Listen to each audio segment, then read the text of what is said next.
in order to sustain peace here in the Pacific and around the globe. To ensure our military might preserve stability, we will pair it with a clarity of intent, which is why we are meeting more frequently with our Chinese counterparts. By maintaining open lines of military-to-military communication, we can coordinate, deconflict, and reduce the risk of miscalculation. This dialogue is not a sign of capitulation in either direction, but a practical guardrail, ensuring the relationship our leaders seek at the top is preserved at every level. And while a decent peace is our goal, make no mistake, America is a Pacific nation, and we insist that China respect our long-standing position in the region, and not just insist, but maintain the manifest military strength to underwrite it. Now, to get that job done, we are changing the playbook. The era of performative outrage is over, where Washington issues loud diplomatic protests that signal virtue but do not project capabilities. Going forward, we will be intentional about how and when we communicate. And we will lead first and foremost with actions. As I said, strong but quiet. Big stick, speak softly. We will prioritize lethal capabilities, strategic discipline, and business-like cooperation over empty rhetoric and peacocking.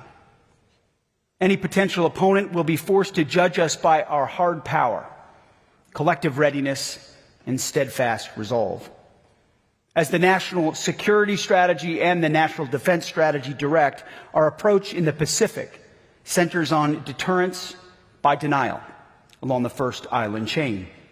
On the Taiwan arms sales, I would very much decouple the two, and we feel very good about our stockpiles, both how we use them and in epic fury in this historic moment. And I don't think enough credit has been given to President Trump for his willingness to take on this global threat. Any decision about future Taiwan arms sales, as the President said, will rest with him, and is the nature of that relationship.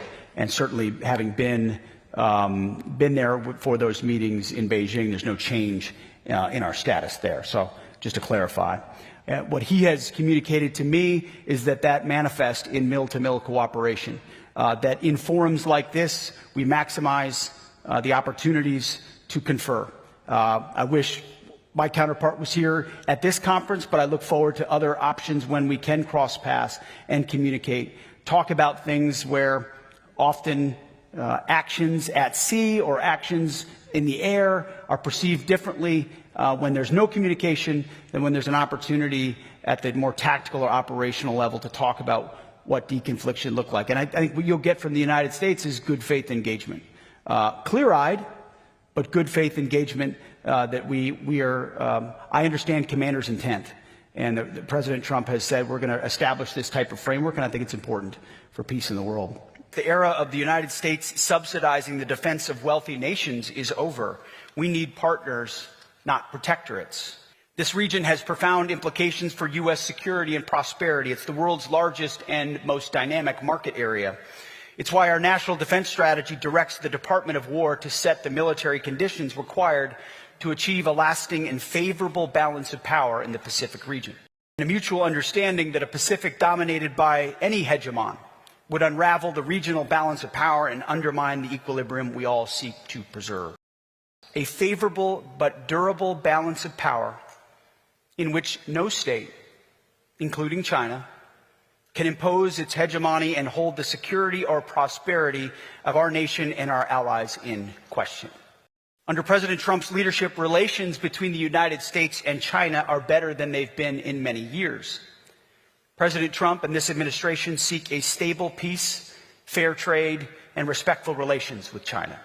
For too long, the security of this region has rested disproportionately on American military power, while many of our allies and partners allowed their own defense capabilities to atrophy. Alliances only work when they are true partnerships. It is a two-way street. You don't have a strong alliance unless everyone has skin in the game. No freeloading. History is not over. We don't need more conferences, we need more combat power. I'm sorry to say this here. Less Shangri-La, more ships, more subs. For too long, polite pleas from our European allies to spend more on their own defense fell on deaf ears. They are finally playing catch-up, and we let ourselves get distracted by empty globalist rhetoric about the rules-based international order. We applaud the pragmatism and leadership demonstrated by Seoul. The region will be far more stable and more secure when other allies and partners follow that path. We have high expectations of our Japanese allies, and together we can and must each pull our weight to strengthen the U.S.-Japan alliance. I safely feel the unwavering commitment by the U.S., but sometimes I feel some countries might underestimate the U.S. commitment. Can you give us the message to assure the region? And also, when tensions occur between allies and like-minded states, even tensions are slight, there will be someone attempting to drive a wedge between us. I feel the U.S. commitment is unwavering, which might be underestimated by some countries, but you are here with us today. That speaks the strong message. Japan has recently revised its policy on the transfer of defense equipment and technology. I have been advancing defense equipment cooperation with Australia, the Philippines, and New Zealand, and Indonesia too. We are making those efforts to establish resilient supply chain so that countries in the region can help each other in case of crisis. I believe this initiative is aligned with the arsenal of freedom. Is my understanding correct? Thank you very much. Minister Koizumi, thank you for the question, for your friendship, for your engagement. I think our countries and our personal engagement is demonstrative of the kind of commitment the United States has to allies and partners. 大家好，我是主播林家远。生活压力大，失眠、浅眠是现代人常见的烦恼。太阳星全效克菲尔益生菌现在进一步推出晚安加强版，添加水染 GABA、色氨酸、茶氨酸、香蜂草4大天然草本，选择太阳星全效克菲尔益生菌，做好日常保养，身体轻松无负担。每日克菲尔，时刻美好 ，Good Feel Good， 请上快点购为健康下单，输入推荐码有额外折扣。太阳星全效克菲尔益生菌基础版、晚安加强版，新包装改版，内容不变，抽取更方便，要吃就吃最好的。